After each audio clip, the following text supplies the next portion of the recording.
ये कहानी उस वक्त की है जब प्रयागराज इलाहाबाद हुआ करता था। उस शहर में 17 साल का एक लड़का था। पिता फिरोज रेलवे स्टेशन पर तांगा चलाते थे, लेकिन लड़के की ख्वाहिश राजा बनने की थी और इस ख्वाहिश को पूरा करने के लिए वो जरायम की दुनिया में ऐसा पैवस्त हुआ कि अब वो माफिया बन चुका है और इतना बड़ा माफिया बन चुका है कि फिलहाल उत्तर प्रदेश की पूरी राजनीति उसके ही इर्द गिर्द घूमने लगी।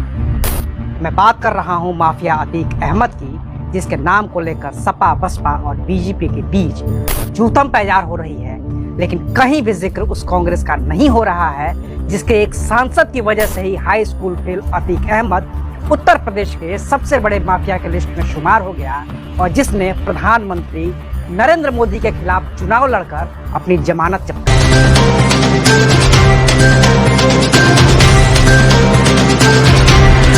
साल था 1979। इलाहाबाद के चकिया के रहने वाले फिरोज तांगेवाला का बेटा अतीक हाई स्कूल में फेल हो गया। उस साल उसके ऊपर हत्या का एक केस भी दर्ज हुआ।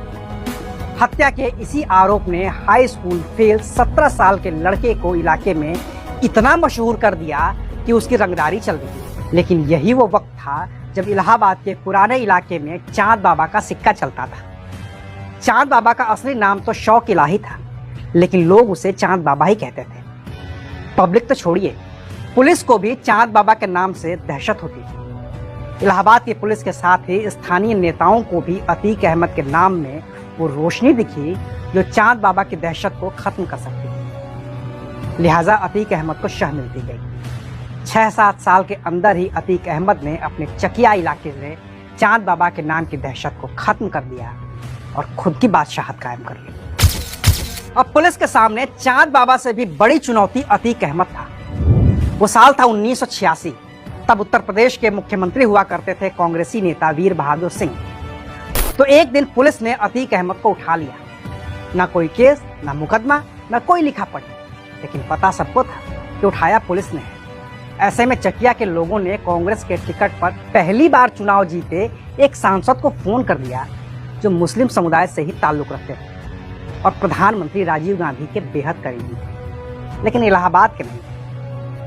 तो कांग्रेस सांसद को फोन करने का नतीजा ये हुआ कि दिल्ली से फोन आया लखनऊ और लखनऊ से फोन आया इलाहाबाद और फिर दिन बीतते बीतते अतीक अहमद रिहा हो गया। कुछ घंटे के लिए ही सही, पुलिस की कस्टडी में रहने के दौरान अतीक अहमद को इतना तो पता चल गया था कि अब उसके और पुलिस के बीच की आंख मिचौली का खेल लंबा नहीं चल रहा है।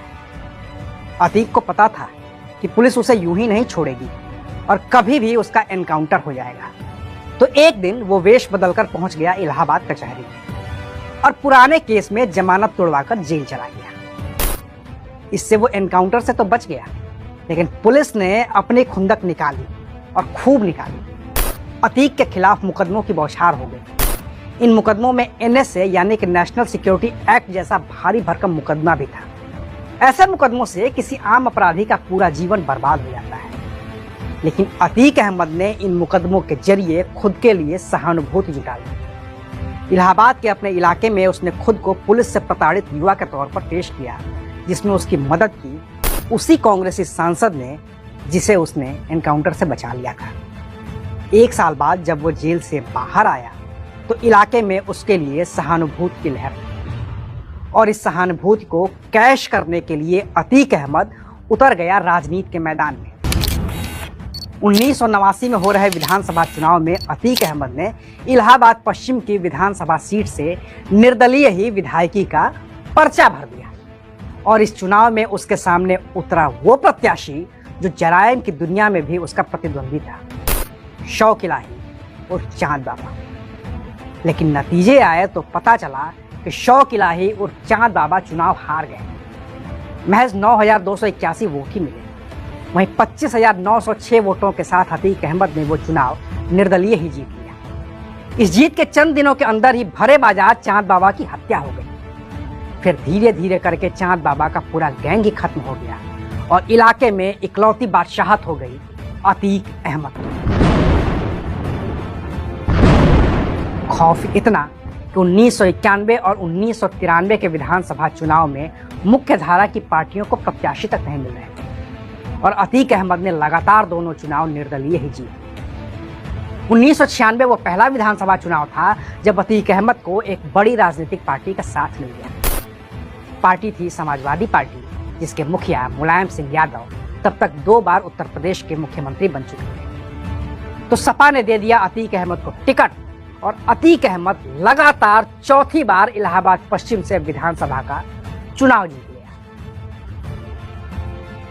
और फिर उसने समाजवादी पार्टी का दामन छोड़ सोनेलाल की बनाई पार्टी अपना दल का हाथ थाम लिया। साल था 1999। उस साल उसे अपना दल का प्रदेश अध्यक्ष भी बना दिया गया। 2002 के विधानसभा चुनाव में उसे फिर से टिकट मिल गया इलाहाबाद पश्चिमी से ही, और वो फिर से जीत गया लगातार 5 बार। जरायम की दुनिया से निकला अतीक अहमद अब 5 बार का माननीय विधायक था। ऐसा विधायक जो विरोधियों को अपने सामने खड़े भी नहीं होने देता था। महंगी गाड़ियों और विदेशी हथियारों के शौक ने माननीय विधायक के रुतबे को इलाहाबाद में और भी बढ़ा दिया। इस बीच उत्तर प्रदेश की सियासत ने करवट बदली और साल 2003 में मुलायम सिंह यादव एक बार फिर से प्रदेश के मुख्यमंत्री बन गए। अतीक अहमद की समाजवादी पार्टी में वापसी भी हो गई। कद और भी बड़ा हो गया और इस बड़े कद के साथ उसे बड़ा पद भी चाहिए।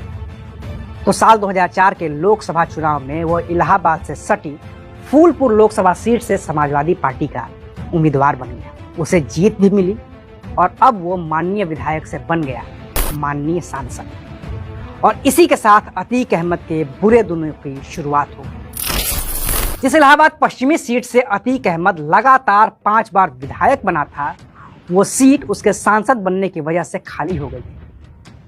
इस सीट पर उसने अपने भाई खालिद अजीम उर्फ अशरफ अहमद को प्रत्याशी बना दिया।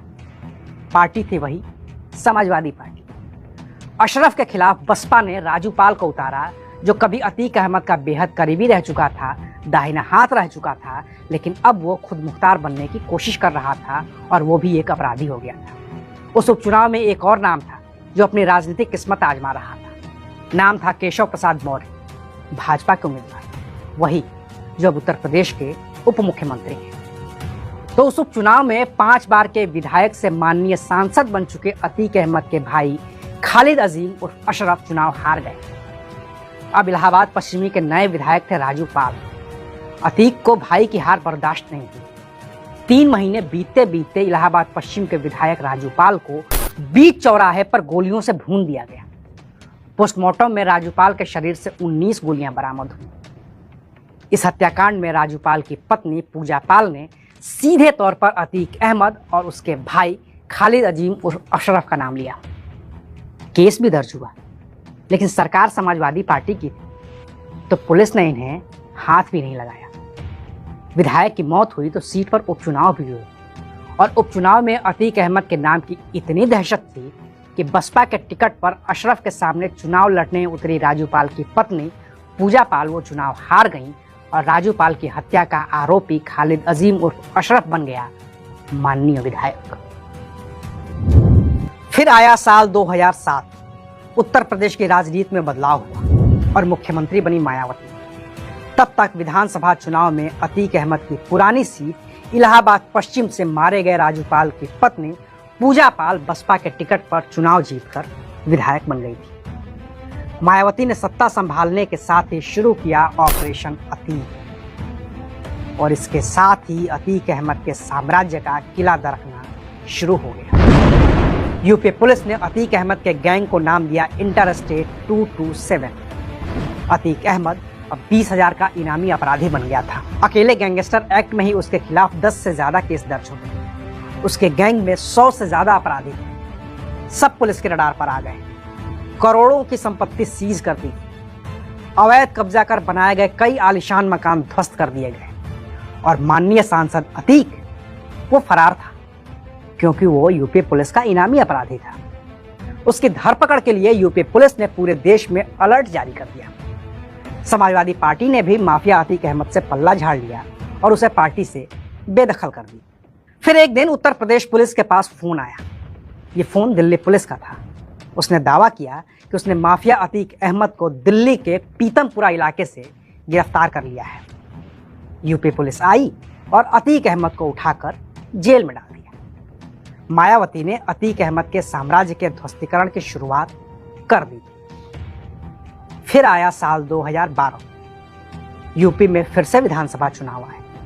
अतीक अहमद को फिर साथ मिला अपना दल का और उसने फिर से अपनी पुरानी सियासी जमीन तलाशने की कोशिश की और फिर पहुंच गया उसी इलाहाबाद पश्चिमी सीट पर जहां से उसने अपना राजनीतिक करियर शुरू किया था और जिसके उपचुनाव ने उसे अर्श से फर्श पर पहुंचा दिया था। लेकिन 2012 के उस चुनाव में अतीक अहमद के सामने प्रत्याशी थी पूजा पाल।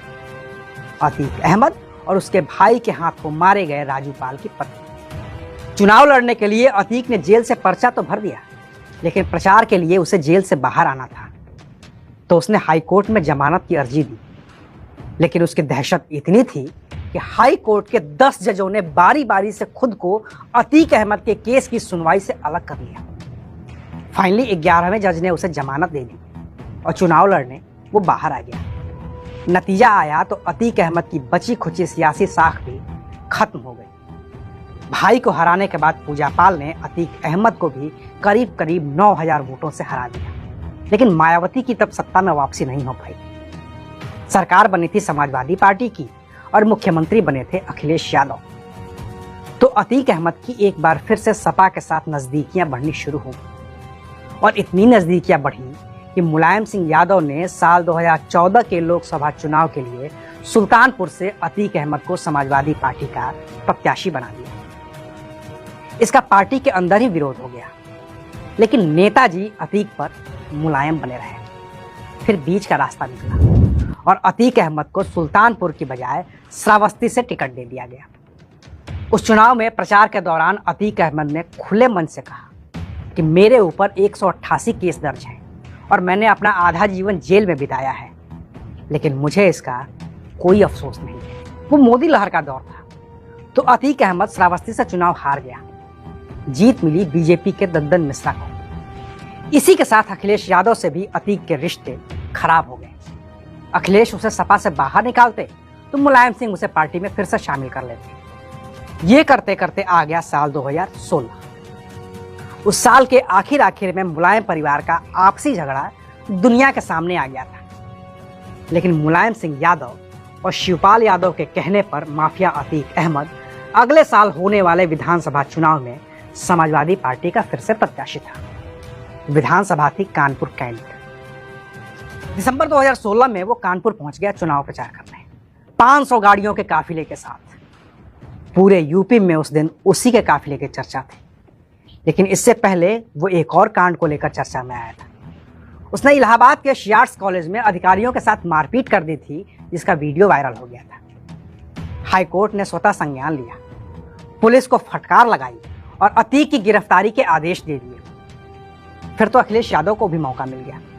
उन्होंने अतीक को समाजवादी पार्टी से बाहर का रास्ता दिखा दिया और इलाहाबाद के पुलिस ने फरवरी 2017 में अतीक अहमद को गिरफ्तार कर जेल में डाल दिया।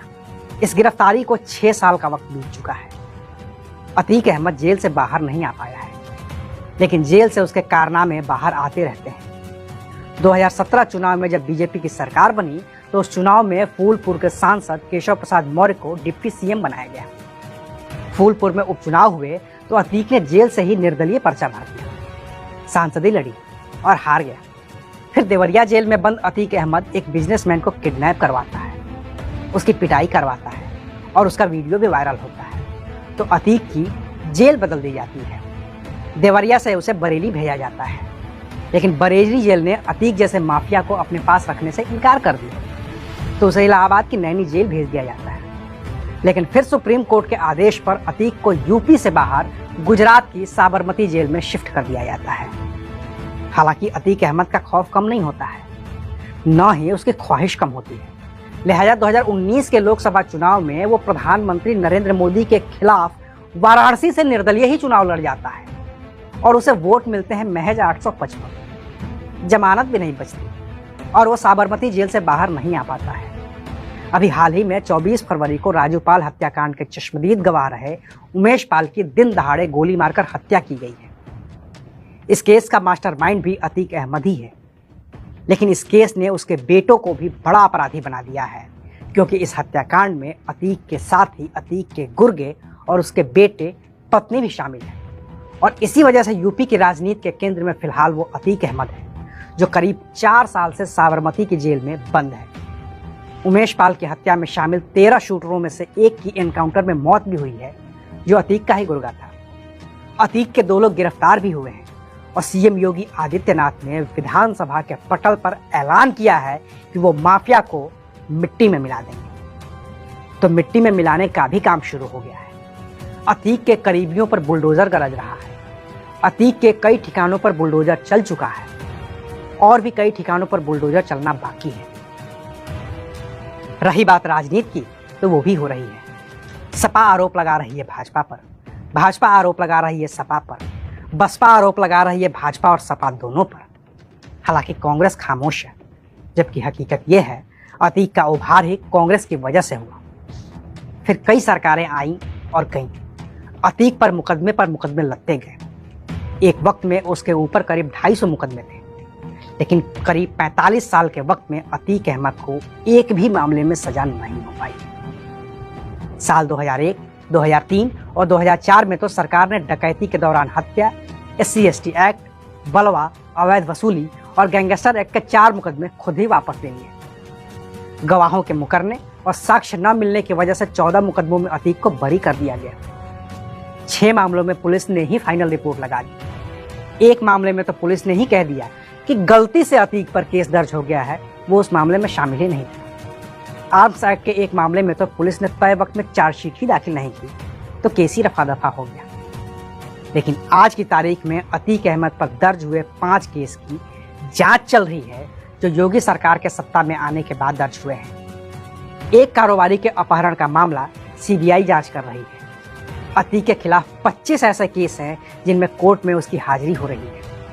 11 मुकदमों में उसके खिलाफ सबूत पेश किए जा रहे हैं। योगी सरकार के सत्ता में आने के बाद अतीक की कुल 1168 करोड़ रुपए की संपत्ति कुर्क हो चुकी है। उसके भाई अशरफ पर 53 मुकदमे दर्ज हैं। पत्नी शाइस्ता पर 4 केस हैं। 3 बेटों में से एक अली पर 5, उमर पर 2 और असद के खिलाफ भी 1 केस दर्ज हो चुका है। कुल मिलाकर अब अतीक अहमद का आपराधिक साम्राज्य चंद दिनों का मेहमान है। पूरे परिवार पर केस दर्ज है और पुलिस बुलडोजर लेकर अतीक के हर उस ठिकाने को कुचलने को तैयार है जिसे उसने बंदूक की नोक पर बनाया था। तो ये थी कहानी अतीक अहमद की।